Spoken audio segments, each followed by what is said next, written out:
Odell Beckham Jr. was livid after the officiating in the Giants' loss to the Steelers this past Sunday, and he made it known post-game. Now, ahead of the big NFC East clash with the Cowboys, he addressed the ref situation yet again.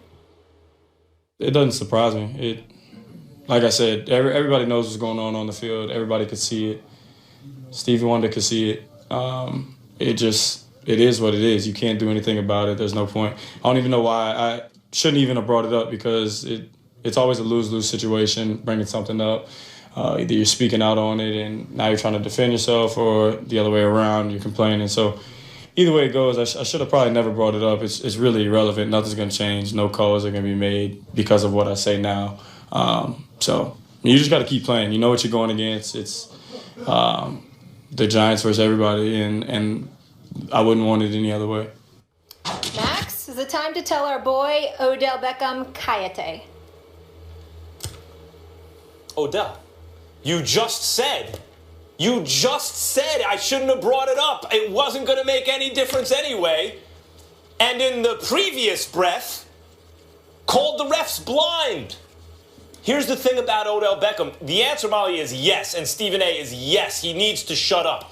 And I'm not saying take the fuel away from whatever he needs to get himself amped up to play. He's got to be true to himself. But in terms of calling out the refs, shut all the way up. Odell, what are you doing? Stephen A, he's already, and we've been back and forth about this, he's the best receiver in football. And by the way, I think if you put everyone on a lie detector test, they would all say the same thing. Damn it, I hate him. But yeah, he's the best. I know, respect to Julio Jones and Antonio Brown, they're beasts, I get it. But I think Odell's the best. Can you imagine for a second if he shut up and just worried about balling instead of all the other stuff? And I don't just mean as a distraction to the team or whatever. He's not getting calls. He didn't get that one. When he asked the referee a question about it, ref told him to get out of his face. Odell, do you think you are going to get more or fewer calls when you call the refs blind? Smarten up. What are you doing? Already the best. If he just quieted down and maybe got a couple of those calls, he'd be even better. I don't know why he continues to do this. I disagree with you. I don't mind him talking at all. I mind the temper tantrums. He doesn't need to be going to the sidelines and kicking stuff and throwing stuff and knocking the net into his head, and all of that other stuff. He doesn't need to be doing that. But him voicing his concern about unfair treatment, I really don't have a problem with it, Max, and I'll tell you why. Speaking to some folks from the league office over the last few months, one of the things they've religiously talked about is how they view all the calls, a lot of non-calls, and how the officials are critiqued every week, every single week. They go through every single game with a fine-tooth comb. They highlight what is made. They highlight what is missed. And the officials are judged accordingly. And it has some impact as to whether or not they'll be around in the future. So Odell Beckham Jr. bringing attention to this in a controlled way, in a controlled setting as well, I think is helpful. Because what it does is it raises the proverbial eyebrows of league officials who are going to go back to the tapes and view what he's talking about and come to a conclusion moving forward. That's what you have to do here. He doesn't need to be petulant. He doesn't need to be immature. He doesn't need to be creating a scene or anything like that. But sitting in his locker in a very controlled manner and expressing his dismay and concern over being out on that football field when he is specifically highlighting that rules are being broken according to what the NFL wants, what they say is legal and illegal, what they say is cool and not cool.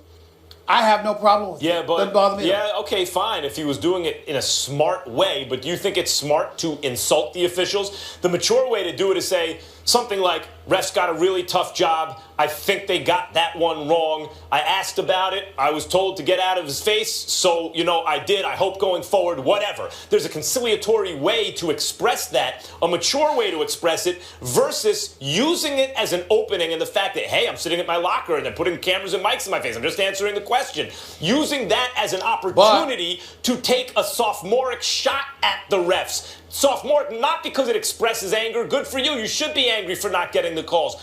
But because you're shooting yourself in the foot, it's going to make it harder for you when you call them blind. Yeah, but you didn't sit up there and talk about what he said.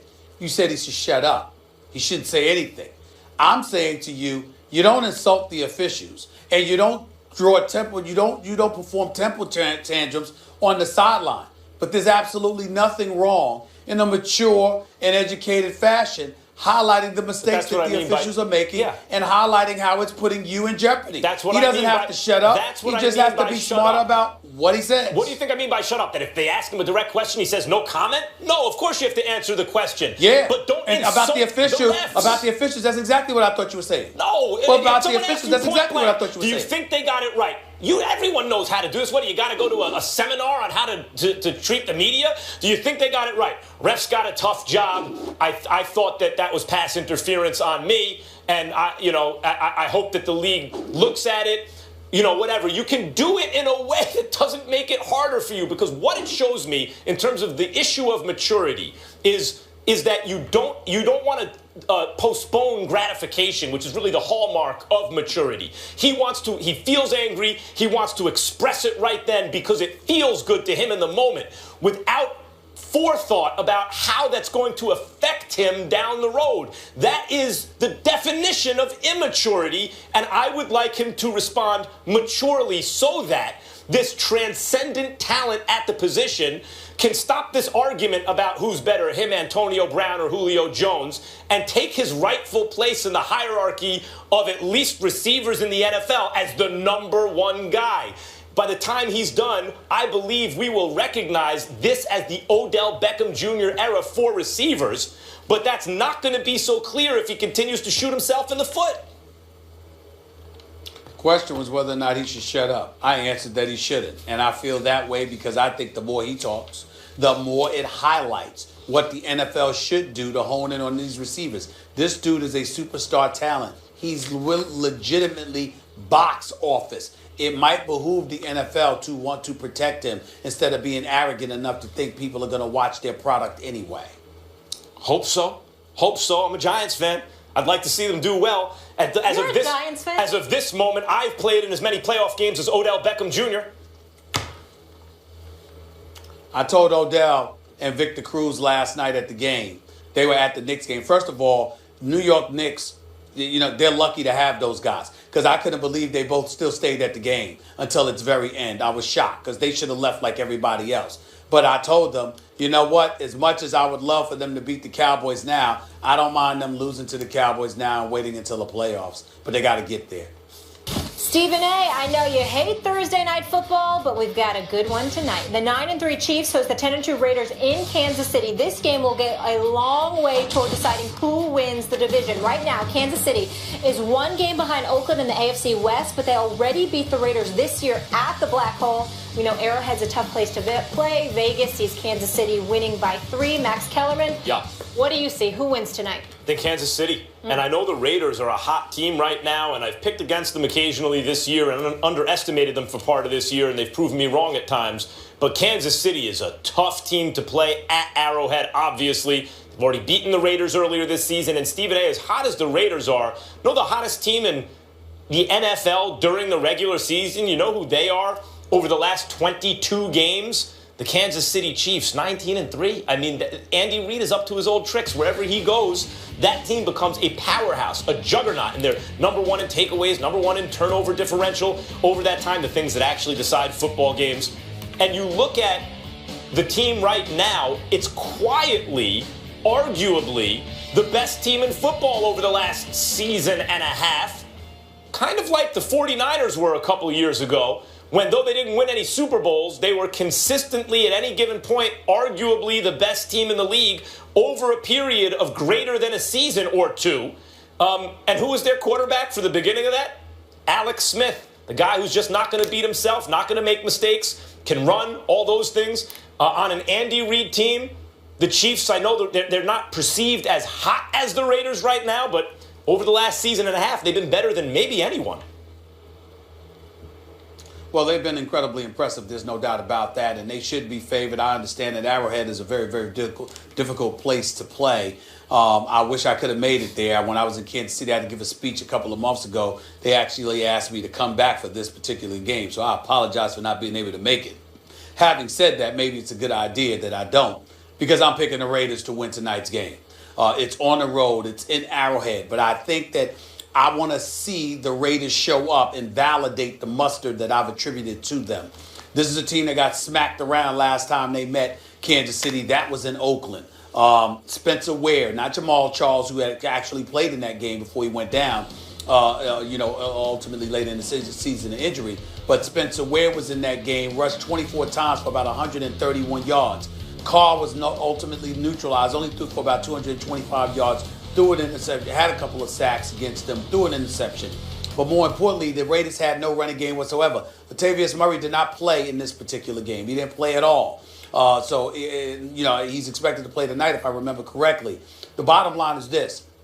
Amari Cooper was a stud. He had a big game against them. Crabtree's got to show up in here along with others. And I don't expect the Raiders defense to fold in this particular game. They were held scoreless as an offense in the second half against Kansas City on their own home turf. I don't think that will happen tonight. I think we'll see a more prolific Oakland Raiders offense. I think Kansas City will make some noise as well, but I anticipate it will be a nail-biter. I'm picking the Raiders to win this game 30-27. Well, look, the Raiders have shown the ability to come back in games, and that's why Derek Carr is in the MVP conversation, because, as I said, he's like a puncher who can knock you out late in the game. But the fact is they have to come back. That means they are not as dominant throughout the course of the game as the Kansas City Chiefs, who simply don't have to come back on teams like that. You may say, well, Alex Smith isn't capable of doing that same sort of thing as Derek Carr, and fine, that's true. I mean, I think it's pretty obviously true.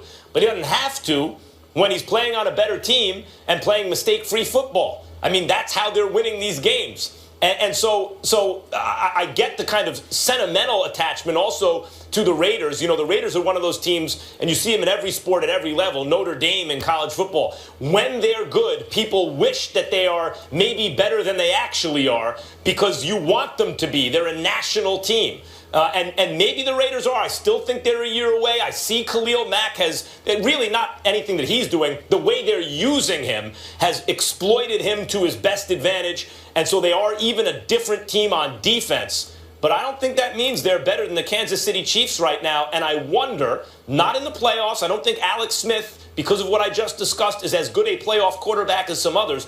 But in the regular season at Arrowhead, I wonder if there's a better team in football right now or at any point over the last couple seasons. I just think they're a little bit better and they're going to win at home. Well, my position is clear. The Oakland Raiders, if they are what I've said they are throughout this season, then they should be able to win a game like tonight. You shouldn't get smacked around on your home turf by the Kansas City Chiefs 26-10 more than a month ago and then turn around, show up at Arrowhead Stadium and wet the bed. You should respond in kind. You're talking about being a champion. You want to be recognized as a championship contender. This is the kind of game you show up for, particularly if you're Derek Carr and you're an MVP candidate. You don't go scoreless in the second half. You don't sit up there and be impotent offensively. You've got to respond to the challenge. You've got to answer the bell. I'm not in any way saying that the Raiders are definitively better than the Kansas City Chiefs. I'm saying, because I know that Kansas City is playing phenomenal football, they're finding ways to win themselves. I am saying I believe in the Oakland Raiders.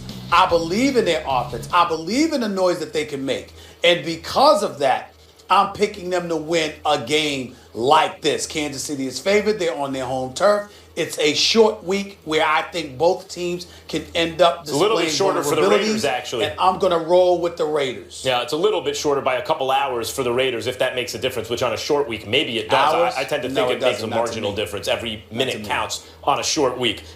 Number one, as I mentioned, in turnover differential. Number one in takeaways. Everything else is noise, really, in football. It all cancels out. And that usually determines the winner. And Kansas City Chiefs number one in that over the last 22 games, which is why they have the most wins over that time and the best winning percentage, obviously, over the same time. I think they're a better team. We'll see.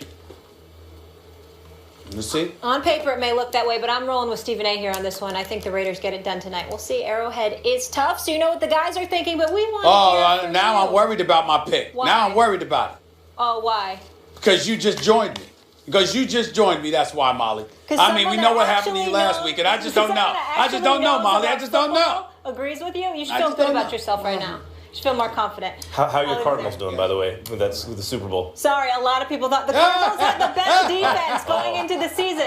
Enough of you two. Forgot about that. We want to hear from you guys. I am done with both of them. Who do you think is going to win the huge AFC West showdown? Tell us on Twitter. We'll share those results a little later in the show.